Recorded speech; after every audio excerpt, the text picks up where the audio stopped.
قرآن کیا ہے؟ قرآن میں انسان کے لیے جو کچھ ہے اس کی عظمت اور اہمیت کا ادراک کرنا یا اسے بیان کرنا اس کے بس میں نہیں ہے، لیکن آغاز کرنے کے لیے آپ کو کچھ نہ کچھ اندازہ ہونا چاہیے کہ یہ کیا ہے، آپ کے لیے اس کی کیا اہمیت ہے، تاکہ آپ کے اندر اپنے کل وجود کے ساتھ قرآن کے اندر ڈوبنے کا جذبہ بیدار ہو، کلی وابستگی، مکمل سپردگی اور مسلسل کوشش کے ساتھ، جیسا کہ اس کا تقاضا ہے۔ قرآن آپ کے لیے اللہ کی سب سے بڑی نعمت ہے۔ یہ حضرت آدم علیہ السلام اور ان کی نسلوں سے اللہ تعالیٰ کی اس وعدے کی تکمیل ہے، میری طرف سے کوئی ہدایت تمہارے پاس پہنچے تو جو لوگ میری اس ہدایت کی پیروی کریں گے ان کے لیے کسی خوف اور رنج کا موقع نہ ہوگا۔ سورۃ البقرہ کی آیت کا ترجمہ بیان کیا ہے۔ یہ اس دنیا میں شر اور باطل کی قوتوں کے مقابلے میں جد و جہد کے لیے یہ آپ کے کمزور وجود کی مدد ہے۔ آپ کے خوف اور پریشانی کو قابو کرنے کے لیے یہی واحد ذریعہ ہے۔ جب آپ اندھیروں میں بھٹک رہی ہوں تو کامیابی اور نجات کا راستہ تلاش کرنے کے لیے یہی واحد نور ہے۔ آپ کے نفس کے امراض کے لیے آپ کے چاروں طرف جو اجتماعی خرابیاں ہیں ان کے لیے واحد شفا ہے۔ یہ آپ کی فطرت اور تقدیر، آپ کے منصب و فرائض، آپ کے خطرات اور انعامات کے لیے مسلسل یاد دہانی اور ذکر ہے۔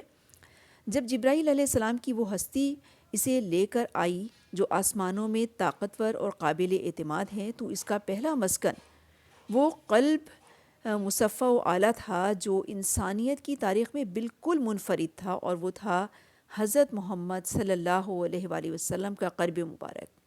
اللہم صلی علی محمد وعلی آل محمد کما صلیت علی ابراہیم وعلی آل ابراہیم انک حمید مجید۔ کسی بھی چیز سے زیادہ اپنے خالق سے قریب تر اور نزدیک تر ہونے کا صرف یہی راستہ ہے۔ یہ آپ کو اس ہستی کے بارے میں، اس کی صفات کے بارے میں، کائنات پر اور تاریخ پر اس کی حکمرانی کے بارے میں، اس کے آپ سے تعلق کے بارے میں، آپ کے اس سے خود، اپنے آپ سے، دوسرے انسانوں سے اور دیگر ہر موجود شے سے تعلق کے بارے میں بتاتا ہے۔ آپ کے لیے جو انعامات یہاں منتظر ہیں یقیناً وہ بہت ہیں، مگر آخرت میں اس سے کئی گنا بڑھ جائیں گے۔ لیکن سفر کے اختتام پر آپ کے لیے جو کچھ منتظر ہے، حدیث قدسی کے مطابق وہ نہ کسی آنکھ نے دیکھا، نہ کسی کان نے سنا، اور نہ کسی انسان کے دل میں ان کا خیال آیا۔ یہ حدیث قدسی کے الفاظ ہیں۔ حضرت ابو ہریرہ رضی اللہ تعالیٰ عنہ اس پر اضافہ کرتے ہیں، اگر چاہو تو سورۃ السجدہ میں پڑھو، پھر ان کے اعمال کی جزا میں جیسا کچھ آنکھوں کی ٹھنڈک کا سامان ان کے لیے چھپا رکھا گیا ہے، اس کی کسی متنفس کو خبر نہیں۔ متفق علیہ کی حدیث ہے، یہ بخاری مسلم سے لیا گیا ہے۔ حضرت ابو ہریرہ نے اس میں اضافہ کیا ہے۔ بے حساب رحمت و عظمت۔ سب سے زیادہ اہم بات یہ یاد رکھنا ہے کہ ہم قرآن میں جو کچھ پڑھتے ہیں یہ اللہ رب العالمین کا کلام ہے، جو اس نے محض اپنی رہنمائی اور رحمت و ربوبیت کے بنا پر انسانی زبان میں آپ کے لیے نازل کیا۔ الرحمن علم القرآن خلق الانسان علمہ البیان۔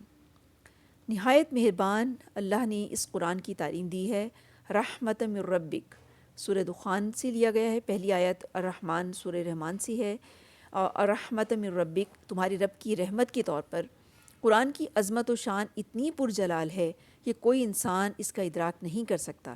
اس حد تک اللہ تعالیٰ نے فرمایا، اگر ہم نے یہ قرآن کسی پہاڑ پر بھی اتار دیا ہوتا تو تم دیکھتے کہ اللہ کے خوف سے دبا جا رہا ہے اور پھٹا پڑتا ہے۔ سورۃ الحشر کی آیت ہے۔ اللہ تعالیٰ کی رحمت و عظمت کا یہ ظہور آپ پر اس کی ہیبت و جلال کے چھانے کے لیے اور آپ کے اندر قرآن کی دنیا میں داخلے کے لیے شکر، آرزو اور جد و جہد کی نئی بلندیوں کے حصول کا جذبہ بیدار کرنے کے لیے کافی ہے۔ سچ یہ ہے کہ کوئی بھی خزانہ آپ کے لیے قرآن سے زیادہ قیمتی اور قابل قدر نہیں ہے، جیسا کہ قرآن خود اپنے بے پایاں کرم کا ذکر کرتا ہے۔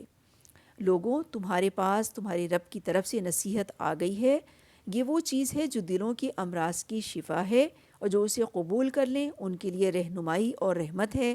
اے نبی، کہہ دو کہ یہ اللہ کا فضل اور مہربانی ہے کہ یہ خبر اس نے بھیجی، اس پر تو لوگوں کو خوشی منانا چاہیے۔ سورہ یونس کی آیات کا ترجمہ یہ ہے۔ سبحانک اللہم و بحمدک نشہد ان لا الہ الا انت نستغفرک و نتوب الیک۔ السلام علیکم ورحمۃ اللہ وبرکاتہ۔